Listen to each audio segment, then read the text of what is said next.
Secunderabad కంటోన్మెంట్లో sports complex కోసం రాష్ట్ర ప్రభుత్వం 23,05,00,000 కేటాయించిందన్నారు cantonment MLA Shri Ganesh. Cantonment board కార్యాలయంలో జరిగిన సాధారణ బోర్డు మీటింగ్లో పాల్గొన్నారు. ఈ సమావేశంలో బోర్డు పరిధిలోని సమస్యలపై కంటోన్మెంట్ బోర్డు సీఈఓతో చర్చించారు MLA. CM Revanth Reddy, Telangana sports authority, cantonment board CEO సమన్వయంతోనే స్పోర్ట్స్ కాంప్లెక్స్ సాధ్యమైందన్నారు ఎమ్మెల్యే శ్రీ గణేష్.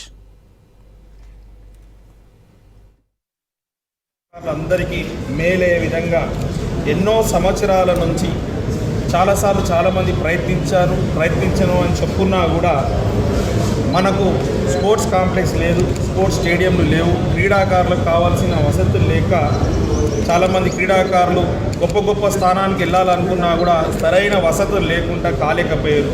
ఈరోజు వాళ్ళందరికీ శుభదినం. ఎవరెవరైతే క్రీడాకారులు ఉన్నత స్థాయికి రాణించాలనుకుంటున్నారు, స్టేట్ గవర్నమెంట్ నుంచి 23.5 కోట్ల రూపాయలు కంటోన్మెంట్లో ఉన్న ధోబీఘాట్ గ్రౌండ్కి కేటాయించడం జరిగింది.